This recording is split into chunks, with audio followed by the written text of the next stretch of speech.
Hi, everyone. Good afternoon. I'm Melissa Anderson. I'm on the selection committee of the festival. Please join me in welcoming Marina Zenovich, director of Roman Polanski, Odd Man Out. Hi, Marina. Good afternoon. Hi. I will start off the press conference. I have many questions for you. I'll limit it to two. My first is, at what point, after Roman Polanski Wanted and Desired came out and events had been reopened, at what point, I guess essentially you realized you had become a part of the story that you had reported on? At what precise moment did you think, I would like to follow up? I feel it's necessary to do a second film. Just first tell me, should I look here? Wherever is most comfortable for you. Okay. I've never done this before. Thank you so much, everyone, for coming. Basically, the film came out in 2008, and it premiered at Sundance, then played in Cannes, came out. It was in December of 2008 that his lawyers told me they were going to use the film as evidence. I see. And I was pretty much ready to move on after 5 years, Right. but kind of couldn't stop myself from continuing to film. It was originally going to be a short film. I actually had an interview with Mr. Polanski. It was scheduled for November of 2009.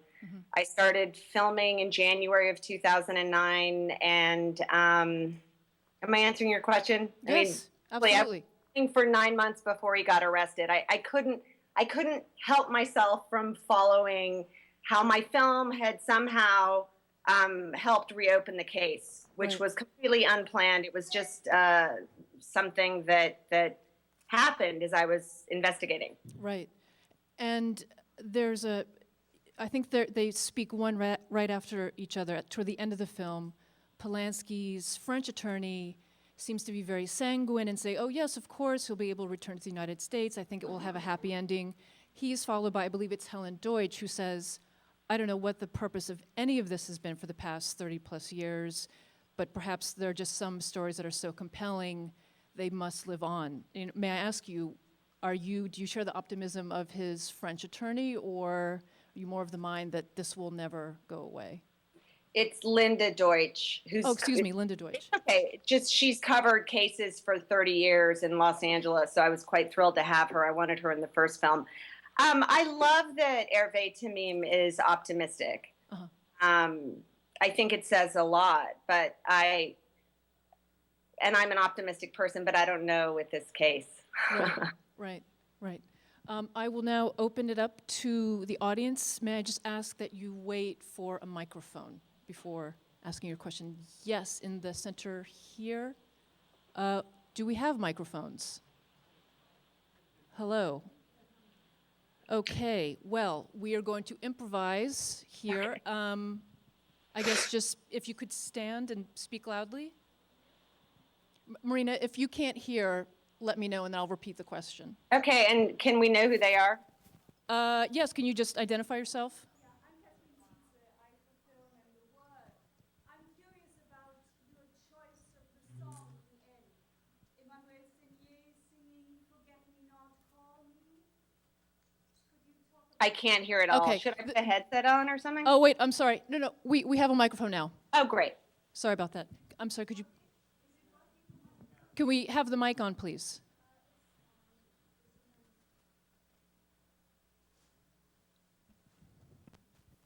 Is this working? It is working. Can you, okay, Can you hear great. me now? Yeah. Okay. I'm Catherine Tietze for The Word and I for Film. My question is about the song you chose at the end. Emmanuel Seigner singing Call Me, Forget Me Not. Could you talk about that choice to end it on that note? Well, I finished my first, I'm sorry?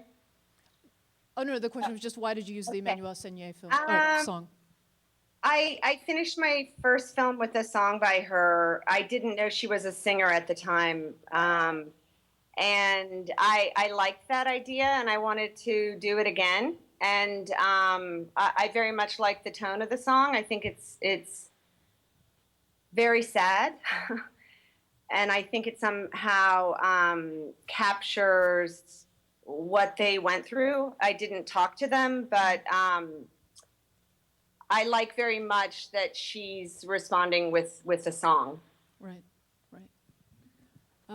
Other questions? Yes, the gentleman here. Yes. Hi, Dean Treadway, Movie Geeks United. I wanted to ask, what do you have? What is your relationship with Polanski now? I mean, I sort of get through the film that you feel, you personally maybe feel a little bit of guilt and about what your film opened up for him. Do you think that he has any sort of feelings of blame for you at all? I mean, I think it all starts with him, but I think that basically our relationship is complicated, to say the least. You know, I think his team probably, I can't speak for them, but they wanted to use the first film as a way to try to resolve the case, and they never thought he would be arrested as a result. So it's a very much a mixed bag. He hasn't seen the film yet, and I don't know what he thinks of it, and I don't really know how he feels about the whole thing. I mean, I think it was an extremely difficult time for him, his family, and Samantha Geimer and her family. So our relationship is complicated. Well, and as you say toward the end of the film, it really does become like something, this worldwide version of Chinatown. I mean, the involvement or the conspiracy thread with UBS, I mean, this has just taken on a life far beyond what anyone could imagine, I think. So it certainly didn't seem like that when I decided to follow it up with Right. the short. I mean, I kind of didn't really know what the short was going to be about, other Right. than just kind of seeing what happened. But I had no idea that it would kind of become a bit of a international political thriller. And that's what I really responded to. Yeah. What's fortunate is that, you know, a lot of people wouldn't talk to me.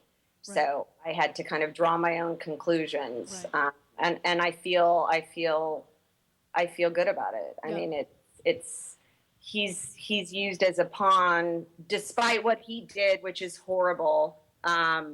He's used as a pawn in an international game. Yeah. And there were a lot of things that were happening in Switzerland that I couldn't cover in the film because it's hard enough kind of following the Polanski case, let alone following Worldwide financial collapse. Yes. But we That's a tried lot. both of them at the same time as much as we could. So I can make a whole other film about Switzerland and UBS that Oh, I'm sure. I'm not going to make because no one will talk to me. But that would be a great end to the trilogy, yeah. Yeah, I don't think so. Although everyone asks. I mean, I'm pretty much done with this. I had no idea it would take this long, but I'm very interested in the whole topic, so it's fascinating to me. Yes. Yes, gentleman on the end here. Yes, my name is Jim Dingman. I'm from Pacifica Radio. Thank you for a very nuanced and powerful film. I recall very vividly in '69 watching the people act in an even more bizarre and macabre way in front of the house in Beverly Hills. I saw it in Los Angeles where Tate was killed. So I've always had great empathy for him because of this terrible, terrible effect that he had. But I wanted to throw something in that is different. I worked for 10 years with people who had UFAP warrants, unlawful flight to avoid prosecution warrants, internationally given, which I think early in the film you talk about how there's a person from the Justice Department in Zurich who talks about this. And many people may not be aware of the fact that in Europe in general, most UFAP warrants, international warrants of the type that was given in this case with Polanski, are generally not honored by European courts. They were regarded as what your outcome in this highly publicized trial is one that is rather standard for Americans who do not have the resources of Roman Polanski to defend himself, sort of a dream team approach in Los Angeles, if you will, that most Americans who have these things happen to them do not possess. So in my mind, I just wanted to throw into here, there's the element of class, frankly, because a lot of Americans do not have the resources to do these things when someone unlawfully avoids prosecution and flees to Europe. And there's thousands of Americans like this who will watch a movie like this and basically say, this guy got off the hook because he's got a lot of money, period, end of story. And I wonder if you could just respond to that. Wow. I mean, that's their opinion, and there are also a lot of people who are going to watch this and say, you know, who cares if he was mistreated? He broke the law. I mean, this case brings out such venom in all sides, and it's kind of like, I just chose to document what I was interested in. I mean, I really don't know what to say. I leave it to you to say it. It's not really much of an answer, but it's kind of, I don't know what to say. Yes, down here. Hi, Brad Balfour, popentertainment.com and Film Festival Traveler. I would imagine this would make you want to run screaming from doing any more movies in Switzerland and LA. What does this make, you know, in this kind of, after having gone through this grueling process for 2 films, where do you go and think about what you want to do next? And also, did you have any opinion about the UBS whistleblower that then went to jail and then finally received this vast judgment in his favor after a very long time? Yeah, that was pretty interesting. I'm actually going to the Zurich Film Festival next week, so we'll see how I'm received there. But this has been an extremely difficult film to make. I don't want to make any more legal films. I'm actually editing a film about Richard Pryor. So I don't know what to say. I mean, this is so odd. I'm sorry. It's hard to stay connected because I can't see you. Am I answering the question? Yeah, fantastic. Yeah, I mean, it's at this point, you know, I'd like to make a romantic comedy, and my son would like me to make a children's film. I mean, making documentaries are really, really hard, and it's almost like you're working with found objects. The found objects being if you get people to talk to you, what they say to you, and then you're trying to rub it together and create something. And in this film in particular, a lot of people didn't want to talk, and that's part of the whole thing. And it's frustrating, and although I love the challenge, it takes it out of you. You know, we'll see what they say in Switzerland. I mean, I think they'll treat me nicely just because that's the way the Swiss are, but who knows what they think. And I'm fascinated by Bradley, I forgot it, Birkenfell. I mean, that's an interesting film in itself. The problem is getting these people to talk.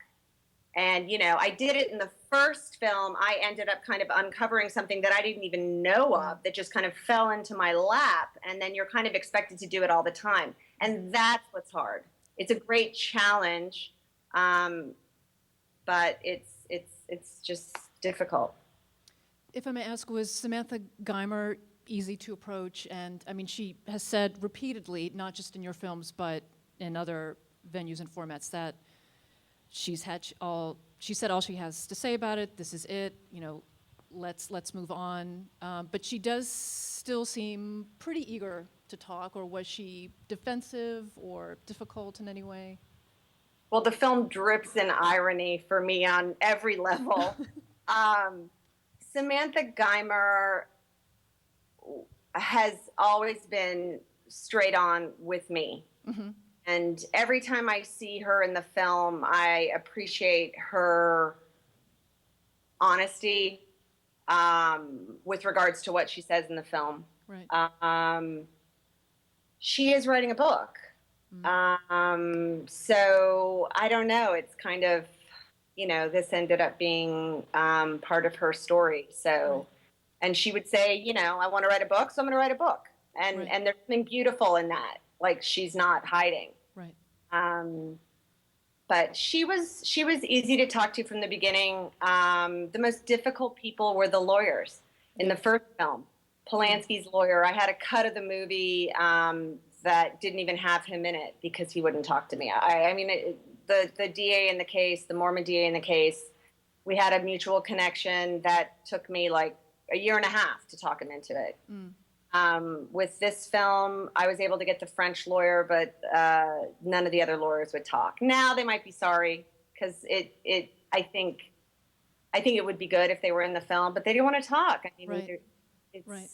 And I got Sam's mom, which was very interesting for me to finally kind of meet her and hear what she had to say. Yeah. And has there been any other word from Mr. David Wells since his recanting? Has he recanted his recanting?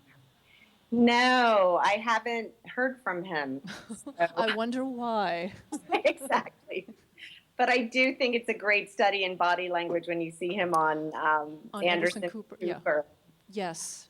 So Yeah. Intro to social psychology students could really study that quite yes, thoroughly. something like this. Anyway. Yes.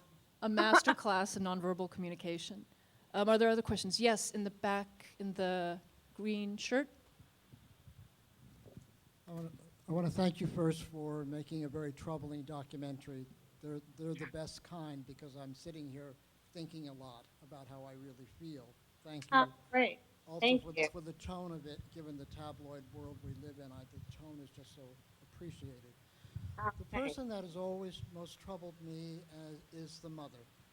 And it's in this Greek tragedy kind of situation without all the sort of moralism that popular culture takes into play. The mother, again, you make her into a silly sort of woman. When I recall, well, that's how I saw her, the way she behaved. But Silly. When I remember, perhaps that's the wrong word, when I remember that this was a sexually active 13-year-old, that the mother delivered with careerism as a possibility. That's what I learned from the media. I don't know if that's true, either of those statements. But again, the mother is sort of left aside in this man's world about what happened to Roman Polanski. So could you talk about it from the women in the film rather than the men who didn't want to talk to you? And who are you? I'm sorry. I'm Jim Forat, and I'm a critic. Okay. That's interesting. The women in the film. Well, I was happy to get the women in the film. There weren't many. Susan Gailey likes to laugh. And that is her truth. And I tried to not have her laugh. Take from that what you will. I think people process what happens to them in different ways. And both her and Sam, they laugh a lot. And as an interviewer, it was extremely difficult to kind of try to get her to settle. Mm-hmm. And I got a few moments, and that's always what I'm going for. And because I don't like the tabloidness of it all. But differing opinions on what she did, what he did. I mean, it's kind of like I never chose to focus on what happened that night because I feel like I could never know. You have what you've heard, other people have what they've heard, and I think it's just going to, die with everyone. There are the charges. I can't remember, 6 or 7 charges, and then he pled guilty to 1. So in the eyes of the court, it's the 1 charge, but in the eyes of everyone else, it's the others. So I'm happy that I got her to talk. I think my first film was cathartic to her in some ways. I think it was cathartic to everyone involved, and made them make peace with it for themselves. But I certainly didn't cut her, edit her to look silly. And whether that was the wrong word or not, I was looking for and And yeah. is that your voice that we hear behind the camera urging Susan Gailey to say his name? Yeah. Yeah. Was she? Oh. And she was never able to say it. I wanted to cut that out. I mean, that speaks volumes. Yeah. And I couldn't believe it's like. Yeah. Other questions? Yes, here in the front. Hi, this is Gabe Torr from the Playlist. I wanted to ask, in making this film, you're making it about Polanski, but obviously you're making it about a spider web of different topics that keeps expanding. You mentioned you're also working on something involving the life of Richard Pryor. Is that a similar approach, or is that more centralized? I wanted to know what the details were behind that.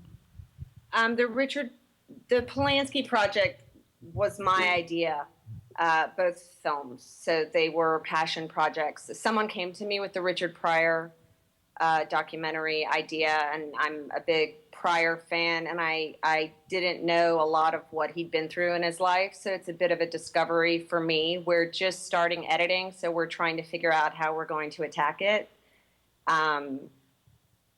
So I'll let you know. It's also, what's funny to me is that it ended up being another difficult man with the initials RP.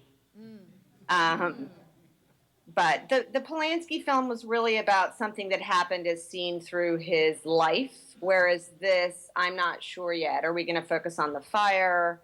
I'm not sure. We kind of we're almost done with interviews, and then we'll see. We have time for one last question.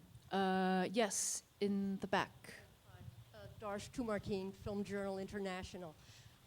You use several times in the documentary people's assessment that Roman Polanski drugged and raped a child. Do you feel that that's fair? And do you feel that Geimer would go along with those words, drugged and raped a child? I felt that I had to be objective and show both sides. And as I said before, there's a lot of venom when it comes to this, but I had to put that in there. You'd have to ask Sam. I believe that she wouldn't, but you'd have to ask her. I know when Whoopi Goldberg said that it wasn't rape, I know she agreed with Whoopi, and that was something that was interesting to me, but it didn't make it in the film. I was just astounded at the venom about this case, and I had to show all sides, so that's part of my job. I guess it's Bernard Henri Lévy who says that everyone in the world becomes his or her own little tribunal. I think that's the operative word. Which is what it was like. I Yeah. mean, everyone, I mean, it was a really crazy time, and it still brings up, I sometimes don't mention it because it makes people kind of go crazy. Yeah. But thank you for coming, and thank you to the New York Film Festival for selecting the film. I'm excited to come next. We're very thrilled that you're coming and to meet you. Thank you so much, Marina. Thank you very you. much, ladies and gentlemen. Thanks again. Thank you. Bye.